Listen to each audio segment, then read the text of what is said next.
আসসালামু আলাইকুম। আপনারা সবাই কেমন আছেন? আশা করি ভালো আছেন। আমিও ভালো আছি। আজকে আপনাদের সঙ্গে শেয়ার করব খুব সহজ পদ্ধতিতে মুরগির মাংস রান্না, আলু দিয়ে রান্না করব। যারা একদম রান্না করতে পারেন না তারা কিন্তু এই রেসিপিটা ফলো করতে পারেন। খুব সহজেই কিন্তু ঘরোয়া কিছু মশলা দিয়ে ব্যবহার করে রান্না করব। এখানে দেখুন, প্রথমে আমি কড়াই তেল দিয়ে দিচ্ছি। আগে থেকে তেলটা ভালোভাবে গরম হয়ে যাওয়ার পরে আলু দিয়ে দিচ্ছি। আলুটাকে ডুমো ডুমো করে কেটে নিয়েছি। লবণ আর হলুদ দিয়ে ভালো করে আলুটাকে ভেজে নিতে হবে। এটা ততক্ষণ ভাজা হোক, আমি অন্যদিকে একটা সাইডে আমি উনুন জ্বালিয়ে কড়া চাপিয়ে দিয়েছি। এবার তেল দিয়ে দিচ্ছি পর্যাপ্ত পরিমাণে। তেলটা ভালোভাবে গরম হয়ে যাওয়ার পরে তেজপাতা, শুকনো লঙ্কা আর গোটা মশলা ফোড়নে দিয়ে দিচ্ছি। দেখুন, এলাচ, দারুচিনি, লবঙ্গ দিয়ে ভালো করে একটু ভেজে নেব। তারপর দিয়ে দিচ্ছি পেঁয়াজ কুচি। এখানে পেঁয়াজটা আমি বেশি ব্যবহার করেছি। পেঁয়াজটা বেশি দিলে বেশি গ্রেভিটা হয়, খেতে বেশি ভালো লাগে। যেরকম মাংস সেরকম পেঁয়াজটা দিতে হবে। পেঁয়াজটা এরকম কালার চলে আসা পর্যন্ত ভাজতে হবে। তারপর এখানে দিয়ে দিচ্ছি মুরগির মাংসটাকে ভালো করে ধুয়ে নিয়েছি। ধুয়ে নেওয়ার পরে পেঁয়াজের সঙ্গে আমি কিছুক্ষণ ভেজে নেব, অনবরত নাড়াচাড়া করতে থাকবো। এটা যতক্ষণ নাড়াচাড়া করে ভাজা হোক। আর এদিকে আলুটা দেখুন ভাজা হয়ে গেছে, কি সুন্দর কালার। এটা আমি তুলে নেব একটা জায়গায়। এরকম কালার করে মুরগির মাংস আলুটা কিন্তু ভাজতে হবে। তারপরে এদিকে আমি মুরগির মাংসটা একটু পেঁয়াজের সঙ্গে নাড়াচাড়া করার পরে আগে আমি দিয়ে দিচ্ছি লবণ, যাতে লবণটা আগে দিয়ে দিলে মুরগির মাংসের ভেতরে প্রবেশ করতে পারে। ওই জন্য আগে লবণটা দিয়ে ভালো করে ভেজে নিতে হবে।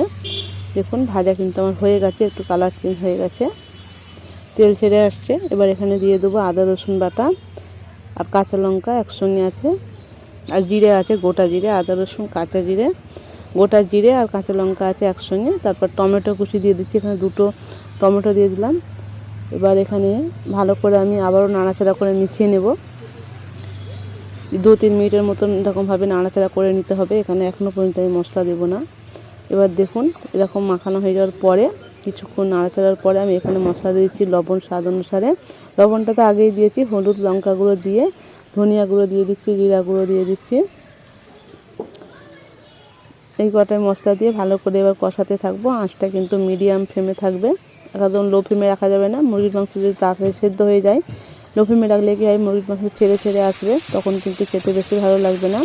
মিডিয়াম থেকে হাই রেখে অনবরত নাড়াচাড়া করে কষিয়ে নিতে হয় মুরগির মাংসটাকে। এইভাবে দেখতেই পাচ্ছেন তেল ছেড়ে আসছে একদম। এইভাবে অনবরত আমি নাড়াচাড়া করে নিয়েছি। আর এখানে আমি গরম মশলা দিয়ে দিচ্ছি। কষানোর মধ্যেই গরম মশলাটা দিয়ে দিচ্ছি, এই কেনা গরম মশলা দিয়ে আবারও ভালো করে নাড়াচাড়া করব। এইভাবে অনবরত নাড়াচাড়া করে করে কষিয়ে নিতে হবে যতক্ষণ না তেল ছেড়ে আসে। দেখতেই পাচ্ছেন কতটা লোভনীয় হয়েছে, খুব সহজ পদ্ধতিতে রান্না। আর এখানে আগে থেকে ভেজে রাখা আলুটাও দিয়ে দিচ্ছি। আলু আর মুরগির মাংস আর 2 মিনিটের মতন আমি কষিয়ে নেব। ভালো করে মশলার সঙ্গে যদি প্রবেশ করতে পারে সেরকমভাবে কষাতে হবে। অল্প একটু পানি দিয়ে দিলাম, নিচে যেহেতু লেগে যাচ্ছে। যদি পুরো ভিডিওটা ভালো লেগে থাকে অবশ্যই পাশে থাকবেন, একটা লাইক দিয়ে ভিডিওটা দেখবেন। আমার কিন্তু কষানো হয়ে গেছে। এখানে আমি এবার পানি দিয়ে দেবো ঝোলের জন্য।